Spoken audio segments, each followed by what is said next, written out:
Pagi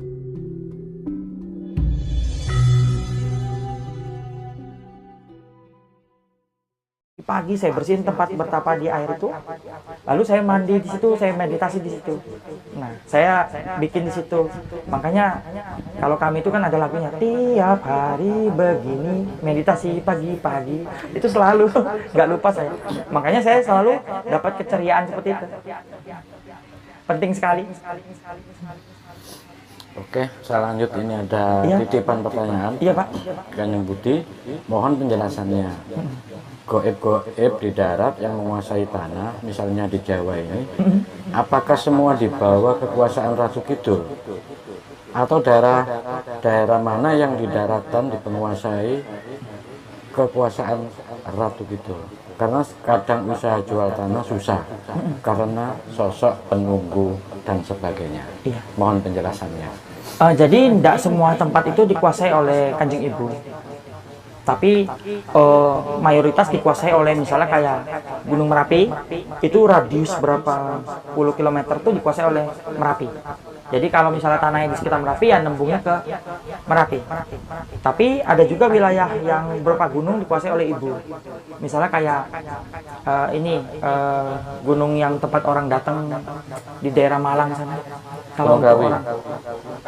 Gunung Kawi itu Iya, wilayah itu Gunung dikuasai oleh Ibu itu di Gunung Kawi itu. Oh, Ibu Ratu. Iya, Ibu Ratu.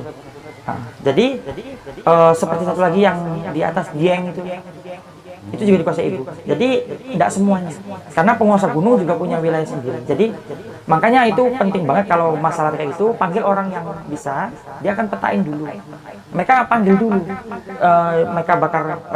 Jadi sebenarnya sesaji itu hanya untuk mengundang mereka datang dulu, tanya siapa penjaga tempat ini. Nanti kalau muncul golongannya itu langsung bisa tebak itu. Oh, ini darat nih. Nanti tanya di bawah kekuasaan siapa. Biasanya tuh tidak jauh radiusnya itu penguasa itu satu wilayah itu. Biasanya kalau ada gunung menonjol, pasti gunung yang kuasai. Kalau di sini kuasanya di bawah Merapi semua. Tapi ada juga yang dikuasai oleh Blorong. Jadi yang berhubungan ada danau dan air gitu.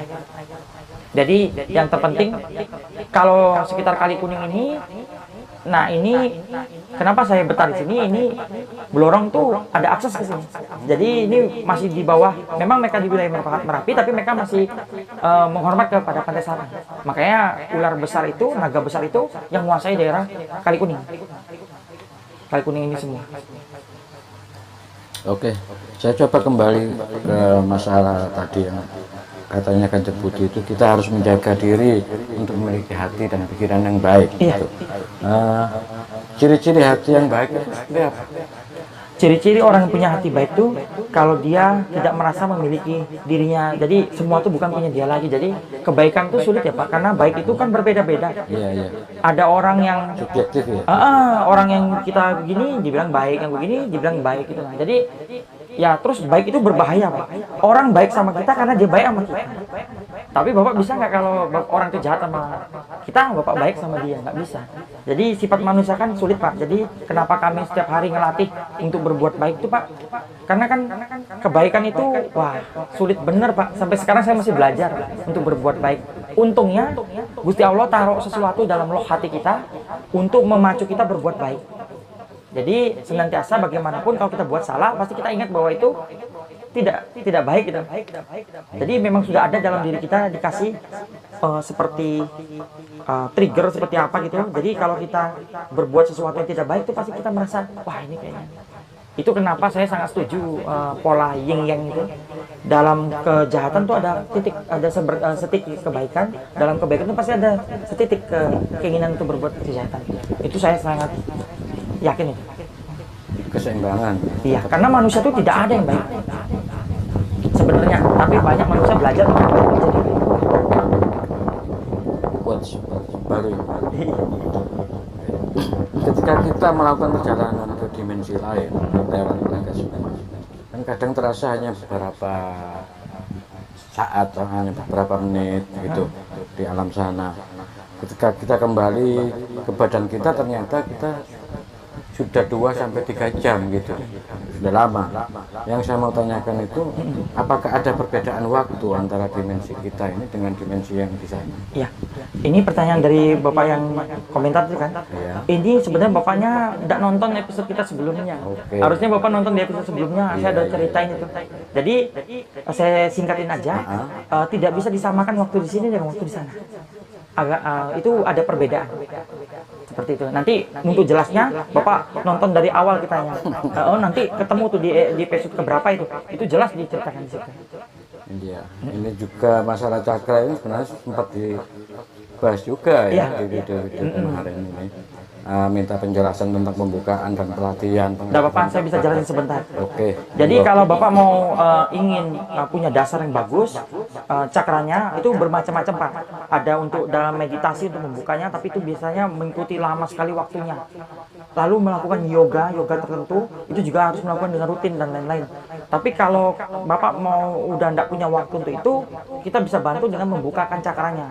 Jadi saya menembakkan kekuatan energi kundalini atau nuklir ke cakra itu untuk memacu mesinnya berputar lebih besar. Jadi cakra itu kan roda, putaran roda energi, dia semua berputar. Itu yang kita putar lebih besar supaya impaktasinya bisa dirasakan keluar. Itu bisa ditembak. Nanti setelah ditembak itu kita akan latih bagaimana dia bisa mengalirkan cakranya melalui jalur meridiannya dan bisa masuk ke dalam barang dan lain-lain. Itu memang harus diajarin semua. Kalau enggak nanti punya cakra aja tapi nggak bisa menggunakan, ya sama juga bohong gitu. Jadi cakra itu berbeda dengan energi lain. Jadi kalau di saat dia tidur, tidak ada perintah lagi, dia mengikuti perintah dari otak dan perasaan manusia. Begitu mereka tidur tuh dia mulai kembali ke normal. Nanti kalau bangun, orang itu bangun, mulai lagi dia naikkan, berputar, seperti itu dia cakra. Seperti mesin otomatis yang di tubuh manusia. Kalau melakukan pelatihan berapa lama? Kalau untuk cakra itu, kalau dari pembukaan sampai pelatihan setidaknya setengah hari.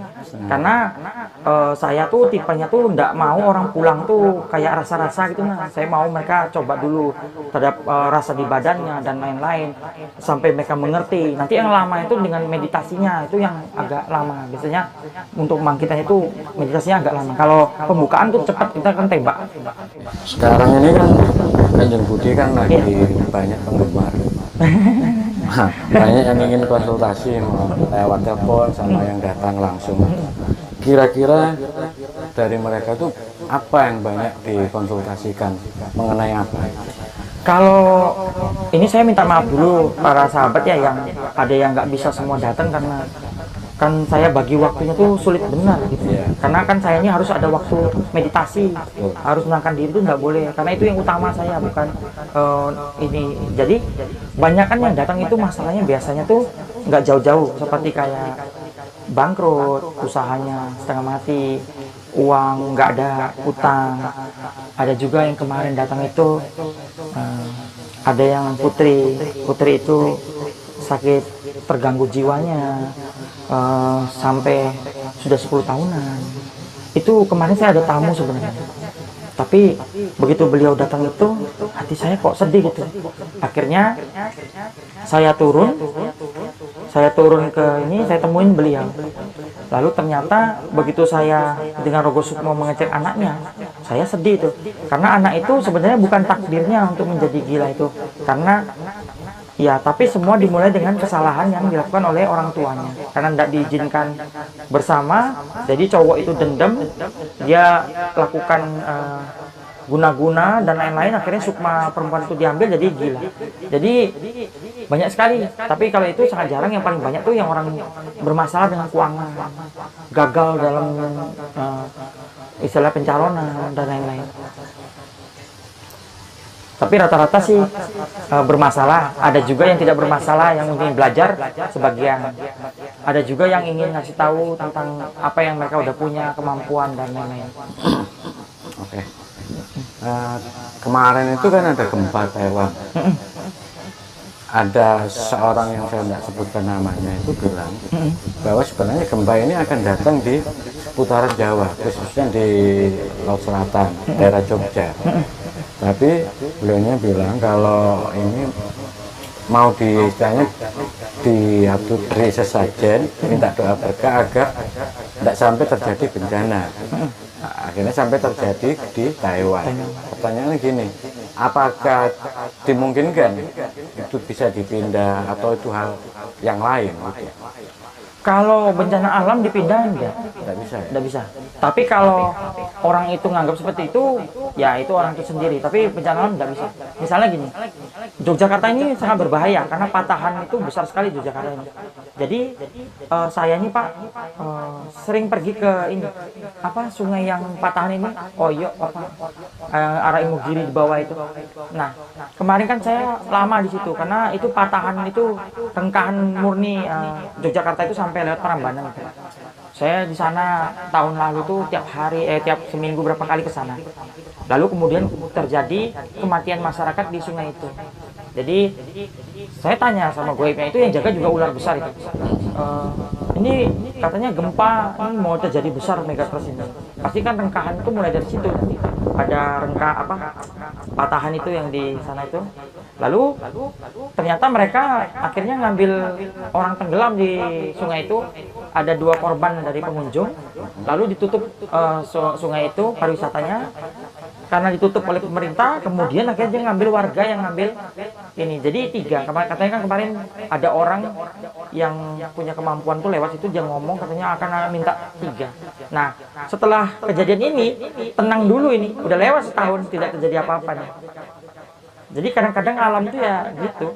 Karena kan sekarang budaya masyarakat ini udah nggak ada lagi. Kalau zaman dulu kan simbah-simbah tuh pasti rutin tuh ngadakan doa di tempat-tempat yang utama yang bermasalah itu. Sekarang kan nggak ada lagi.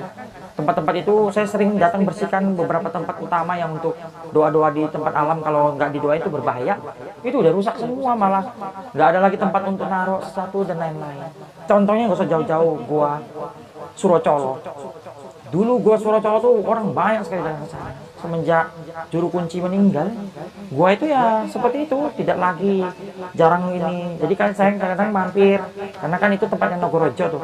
Dulu orang banyak minta kekayaan ke gua Surocolo itu. Waktu Simbah Juru Kunci masih ada. Karena Nogorojo memang kaya dia. Jadi kalau kita masuk ke gua itu langsung pintu gerbang ke kerajaannya dia. Dia punya kerajaan sendiri, punya anak buah sendiri. Saya kadang waktu itu saya dipanggil, ternyata Mbok datang ke sini bersihin tempatku, Mbok dikasih ini. Jadi karena saya juru kunci kan itu masih wilayah selatan, jadi saya mampir Surocolo itu sendiri, saya pamit sama masyarakatnya boleh nggak saya bakar dupa, karena takutnya nanti dimarahin. Katanya boleh kalau nggak lama-lama. Akhirnya saya bersihkan. Jadi banyak nih di Jakarta ini sudah banyak yang tempat-tempat tuh udah mulai ditinggalin. Jadi ya saya berharapnya juga muncul anak-anak muda baru yang mau mulai memperhatikan budaya lagi, kita sama-sama gitu untuk merawat ini biar keseimbangan alam itu tetap terjadi. Kalau saya sendiri kadang-kadang saya tuh beratnya tuh kan kami ini seorang petapa tidak bekerja, kami itu butuh biaya kesananya tuh, butuh beli dupanya tuh kan terbatas gitu. Jadi ke sana tuh kan terlalu jauh gitu. Nah, jadi kalau teman-teman yang bisa lakukan sendiri atau gimana kan lebih enak. Jadi alam itu keseimbangan tuh kan terjaga. Kalau zaman dulu semua ada di mana tuh biasanya ya kayak seperti di Bali tuh masih dijaga keseimbangannya. Tapi itu pun kadang-kadang masih terjadi bencana di Bali. Yang disebabkan manusia yang paling banyak di Bali kan bom meledak dan lain-lain. Intinya pertukaran energi. Iya. Oke, saya lanjut pertanyaan pemirsa ini.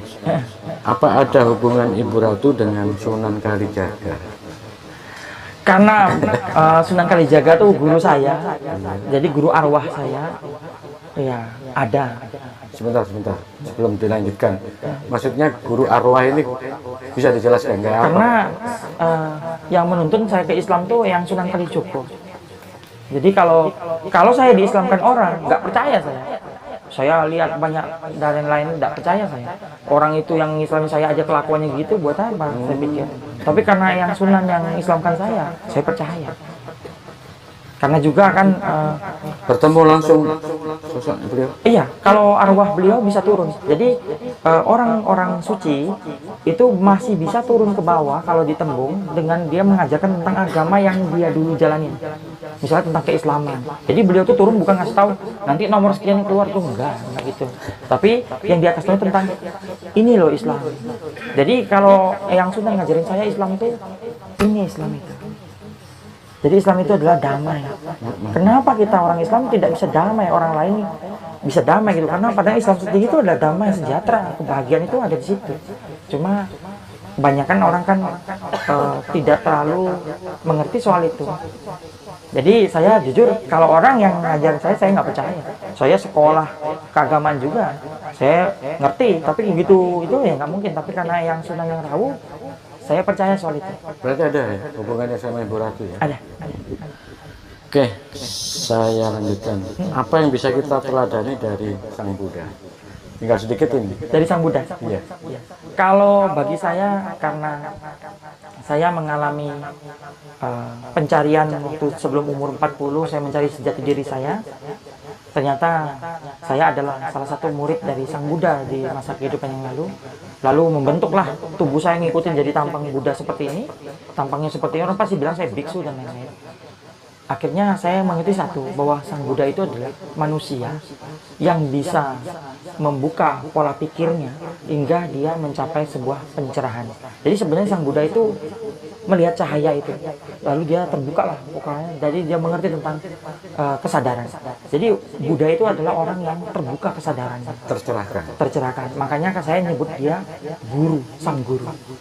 Jadi dia adalah guru yang mengajarkan tentang kesadaran yang luar biasa. Jadi kalau kesininya Buddha menjadi suatu agama, itu saya tidak terlalu ini, karena saya langsung ke pribadi Buddha. Kalau Buddha adalah contoh manusia yang mencapai kesadaran dengan dia menenangkan dirinya. Esensinya ya, bukan sebuah lembaga agama. Iya, bukan. Masuk. Dia seorang guru. Selanjut, apakah sama Sang Hyang Baruna dengan Nabi Khidir? Sang Hyang Baruna itu muncul dari agama Hindu dan lain-lain. Tapi Nabi Khidir adalah muncul dari agama Islam. Jadi saya kalau gabungkan dua agama ini pasti tidak bisa. Jadi itu porsi yang berbeda gitu. Karena Nabi Khidir sendiri di Islam itu sangat sulit kita mencari latar belakang aslinya, bagaimana itu terbatas informasinya. Seperti itu. Oke, tinggal dikit ini. Ya. Praktekkan dong cara Kanjeng Budi untuk ngeraga sukma. Nah, ini dia. Jadi saya ini sebenarnya bisa ngasih tahu praktekan gini, tapi karena saya ini hidup dalam sebuah tatanan masyarakat, jadi ada lembaga atau ada saja padepokan, saya nggak bisa. Karena kalau mau belajar ya datang. Saya akan ajarin secara pribadi, tapi saya tidak bisa buka di umum itu. Karena kalau saya buka di umum, nanti orang yang dengar dari saya ini, dia bisa melakukan kejahatan. Saya kena karmanya. Saya nggak mau hidup saya ditahan karma perbuatan saya yang orang lain sebabin. Padahal kami tenangkan diri ini untuk membersihkan diri kami dari karma. Jadi karma itu sebenarnya nyata. Anda berbuat baik, pasti akan dibuat baik sama orang. Itu karma. Jadi, nah itulah karma. Jadi kalau kayak saya ini, saya mulai belajar bagaimana saya bisa melakukan karma juga. Tapi istilahnya, kan kita kebanyakan kalau orang baikin kita pasti baik sama dia. Tapi kita balik. Orang jahatin kita, bisa nggak? Kita baikin. Kalau kita bisa, kita baikin, naik step berikutnya, kesadaran muncul. Jadi saya ingatin, kesadaran itu penting. Di saat kita kesadaran muncul, dalam beragama pun kita akan lebih mengerti dan lebih kuat, dan kita akan tahu siapa yang disembah. Dalam bermasyarakat, kita akan lebih bisa berhubungan dengan masyarakat lebih baik. Dalam keluarga, kita akan lebih sayang sama keluarga di saat kita kesadaran muncul. Jadi bagi saya penting sekali membuka kesadaran. Caranya dengan tenangkan diri, meditasi, makan yang baik, minum yang baik, jangan banyak bergadang. Tapi yang penting tidur bagus, tenangkan diri, meditasi, itu kesadaran akan muncul. Oke.